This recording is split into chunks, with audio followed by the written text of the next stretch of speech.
Salut à tous, pour la vidéo concernant le Barça, on va parler un petit peu de notre petit Riqui Puig et aussi d'Ansu Fati.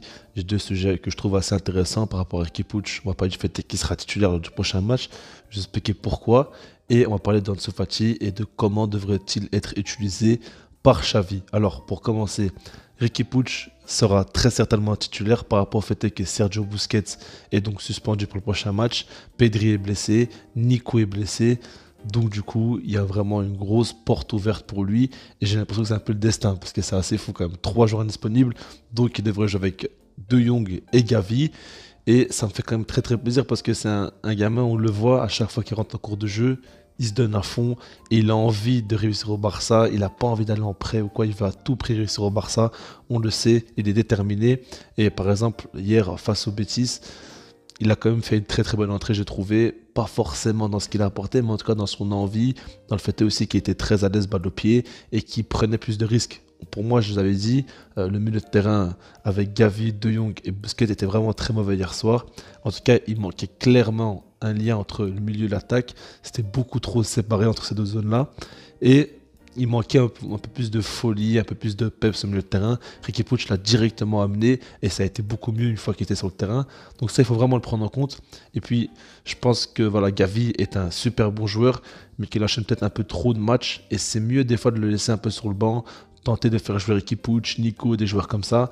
Surtout Riqui Puig qui, pour moi, a un profil ultra intéressant et dans la sens de Pedri ça peut être très intéressant pour le Barça parce qu'on a un milieu un peu trop prévisible, un peu trop calme, j'ai l'impression. Alors que lui, on sait très bien qu'il va tenter des fois des choses un peu compliquées, mais c'est un gars qui va frapper, c'est un gars qui va tenter la passe compliquée, qui va essayer de passer entre trois quatre joueurs en les dribblant, et c'est ce qu'il nous faut au milieu de terrain. Donc, du coup, j'espère qu'il aura plus de temps de jeu. Concernant Ansu Fati maintenant, il y a une question quand même qui se pose de plus en plus, c'est est-ce qu'il doit jouer en tant qu'ailier ou en tant que numéro 9. Alors j'ai l'impression que Xavi préfère le voir en tant que numéro 9 parce que avant ce retour-là dernièrement de blessure, il ne jouait que au poste de numéro 9 sous Xavi. Et là, le seul match qu'il a joué en tant qu'ailier, c'est face au Betis, parce qu'Aubameyang aussi est rentré avec lui. Et je vous dis clairement, moi, ce que je pense, comme je l'ai déjà dit vite fait, mais là, j'aurais plus de temps d'argumenter.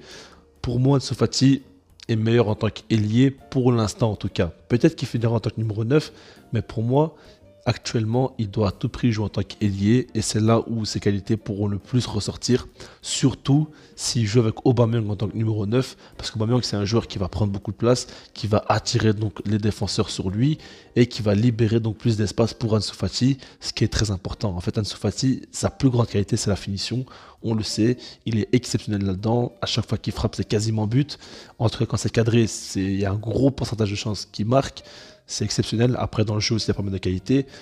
Mais du coup, si tu le mets en tant que numéro 9, pour moi, c'est un poste qui est fait pour le joueur plus expérimenté. C'est un poste qui est très compliqué parce que souvent, le numéro 9, il va pas toucher beaucoup de ballons, à part si vraiment il recule beaucoup dans le jeu. Mais voilà, il va peut-être toucher 20 à 30 ballons par match, quelque chose comme ça. Et pour Ansu Fati, ça ne va pas trop parce qu'il va être un peu dans la difficulté. Il aura beaucoup de joueurs sur lui au marquage, dans son dos, son jeu, dos au jeu ça me paraît quand même assez compliqué pour lui dès maintenant, surtout qu'il y a une blessure qu'il n'est pas encore à 100% physiquement. Et c'est un poste où pour se démarquer, pour faire de bons appels, c'est toujours compliqué. Moi, je pense vraiment qu'en tant qu'ailier, il aura plus d'espace pour lui, il pourra être plus tranquille sur le côté, et que comme je te l'ai dit avec Aubameyang à ses côtés, justement, ah ben, ça pourra aller mieux, il pourra plus tenter sa chance, plus frapper, et s'il a l'occasion de plus frapper, ben, il va plus marquer automatiquement avec son talent. Donc ça me paraît quand même plus intéressant. Et puis surtout que dans le jeu, il a un profil intéressant par rapport à sa vitesse, par rapport à sa qualité technique aussi en un contre un intéressant. Et je pense vraiment qu'en tant qu'ailier, pour l'instant, c'est beaucoup mieux pour lui. En tout cas, pour cette fin de saison, moi j'aimerais quand même qu'il continue à gratter des minutes, continue, on va dire, à jouer 20 minutes, quelque chose comme ça, 20-30 minutes maximum. Parce que le match titulaire, c'est quand même très risqué. Il faudra avoir en toute fin de saison sur le match titulaire, mais ça paraît quand même très risqué. En tout cas, je suis très content qu'il soit de retour. Et comme je l'ai déjà dit plusieurs fois, j'espère vraiment qu'il pourra faire des saisons complètes où il ne se blesse pas. C'est tout ce que j'attends. Personnellement, moi, j'attends pas forcément des grandes recrues. J'attends surtout que Pedri et Ansu Fati jouent des saisons pleines.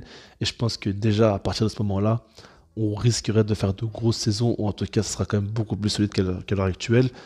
Et donc voilà. Je sais pas quoi t'en penser par rapport à Ansu Fati, par rapport à Kipuch. Et puis sinon, moi, je vous dis peace.